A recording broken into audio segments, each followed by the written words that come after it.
నమస్తే, నేను మీ Gopi. Welcome back to our channel. ఈరోజు మన వచ్చరికి పొలిటికల్ అనలిస్ట్ ఏమంది రామారావు గారు ఉన్నారు. సార్ నమస్తే. సార్ నమస్తే బాబు. సార్, అల్లు అర్జున్ ఫ్యాన్స్ కి, అదేవిధంగా పవన్ కళ్యాణ్ ఫ్యాన్స్ కి, టీడీపీ కార్యకర్తలకు అయితే బాగా గొడవలు జరుగుతున్నాయి.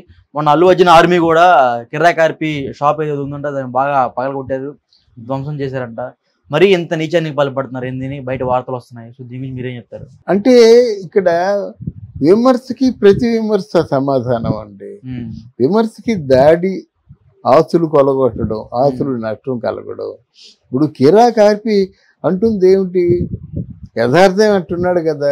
యథార్థంగా మీకు అనిపించినట్టయితే ఊరుకోండి, మీకు ఏదైనా బాధ కలిగినట్టయితే దానికి రిటర్న్ ఇవ్వండి.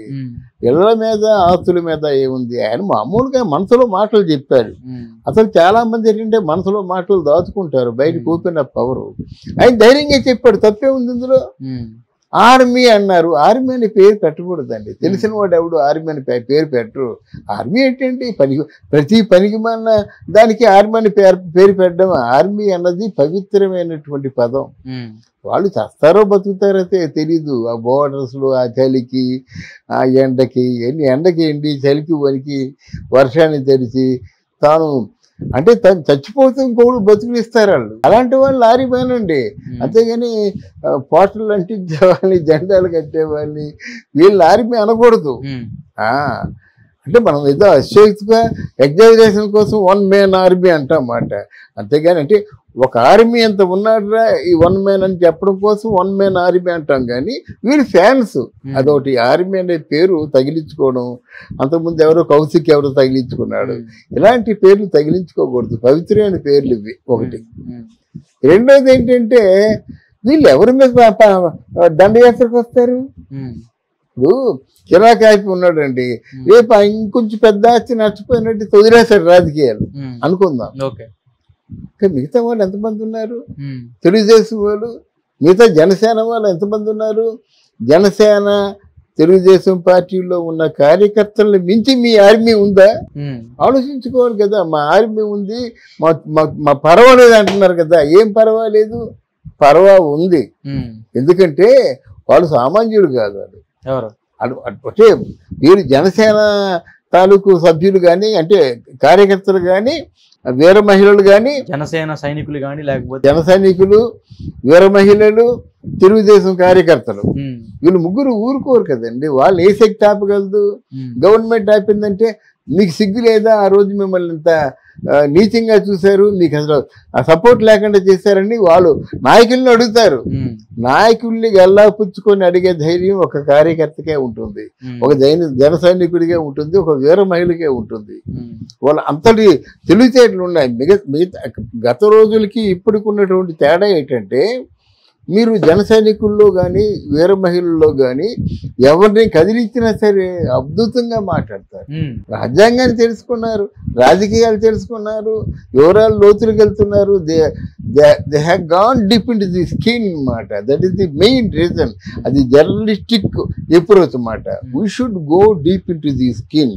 అంటే గుండె లోతులకి వెళ్ళి పరిశీలనాత్మకంగా చూసే అవకాశం అక్కడ ఆ రాయపాటి అన్న కానీ, ఆ రజనీ కానీ, శివపార్వత కానీ ఎవరెవరు ఉన్నారన్నమాట. ఎంత బాగా మాట్లాడుతున్నారు. అంటే నిలదీసి అడిగే ధైర్యం వాళ్ళకు ఉందంటే, ఆ నిలదీసి అడిగే ధైర్యమే కాదు, ఆ వాక్కు ఉంది, ఆ వాచకం కూడా ఉంది మాట. వీళ్ళేముంది, 4 గుడ్లు వేసేసి కొట్టేస్తామంటే కొట్టేస్తాం, తిట్టేస్తామంటే తిట్టేస్తాం. ఆ సినిమాలు చేసుకోవడం మానేసి ఇదేంటి? రేపు రాజకీయాల్లో రాబోతున్నావా? పవన్ కళ్యాణ్కి ఏమో ఆపోజిట్ గా నిలబడబోతున్నావా? దేనికోసం? ఈ సినిమాలు నువ్వు చేసుకో. అంటే ఇదిగో వార్తలు వస్తున్నాయి, ఈసారి ఎలక్షన్ లో పవన్ కళ్యాణ్కి ఆపోజిట్ గా అల్లు అర్జున్ అయితే నిలబడుతున్నాను కొన్ని వార్తలు వస్తున్నాయి. పవన్ కళ్యాణ్కి ఆపోజిట్ గా అల్లు అర్జున్ నిలబడితే మళ్ళీ పాలకొల్లే వెళ్ళిపోతాడు. అంత మాట అనకూడదు. కానీ ఒకవేళ పవన్ కళ్యాణ్కి, ఇదే నోట్ చేసుకో, పవన్ కళ్యాణ్కి అంటే ఒక ప్రత్యర్థిగా అల్లు అర్జున్ నిలబడితే తిరిగి పాలకొల్లు వెళ్ళిపోతాడేమో అనుమానం ఒకటి. మీ నాన్న నిలబెట్టాడు అనకాపల్లిలో. ఏం చేశాడు? మీ నాన్నకి ఏ గతి పట్టిందో నీకు అంతకంటే మీ నాన్న కొంచెం గౌరవం ఉంది, ఆయనకు ఒక మంచి చక్కగా మాట్లాడగలడు, ఆయనకి జీవితం అనుభవం చూశాడు, నువ్వు చూడలేదు కదా. నువ్వు జీవితం ఏం చూసావు నువ్వు? 2వ సినిమా 3వ సినిమా బాగా హిట్ అయింది, ఇప్పుడేమో దాదాపు 100 కోట్లు అంటున్నావు. ఈ 100 కోట్ల జీవితం కాదు. నువ్వు ఒంటరిగా ఉన్నప్పుడు చంద్రబాబు నాయుడిని మించిన నాయకుడు అయిపోయేప్పుడే, ఒంటరిగా ఉన్నప్పుడు నిన్ను ప్రేమగా పలకరించే ఒక పిలుపు కావాలి, అది నీ సంపద.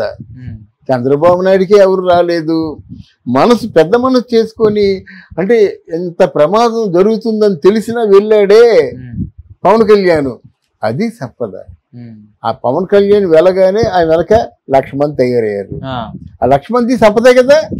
అలాంటి మంచి పనులు చేస్తూ వస్తుంది, కానీ అహంకారంతో ఏ పని చేసినప్పుడు కూడా వాళ్ళ అహంకారం వాళ్ళనే తినేస్తుంది. సో ఇప్పుడు ఇంకటైతే వాళ్ళిద్దరి మధ్య వారు జరగదు, ఆగిపోద్ది అంటారా మీ ఉద్దేశం? అరవింద్ అనుభవస్తుడు, ఆర్మీ లేదు, వారు లేదు, ఏమి లేదండి. ఎందుకు? పుష్ప 2 ఉందండి, దాని రిజల్ట్ చూద్దాం. ఇవన్నీ పనిచేస్తాయండి. పవన్ కళ్యాణ్కి యాంటీగా ప్రచారం చేయడం అంటే యాంటీ రిలీజ్ చేయలేదా? లేదు, రిలీజ్ చేసినా సరే కొన్ని ఉన్నాయి.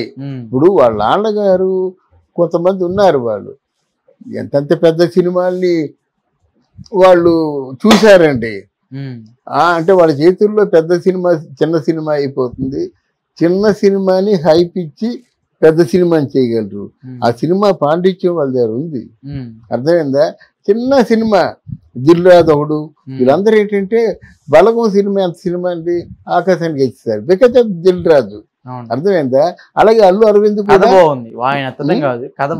బాగున్నా సరే అక్కడ ఉన్న వాళ్ళే మిమ్మల్ని అసలు ఆ వేదిక మీద కూర్చోబెట్టేవాడు ఎవడండి?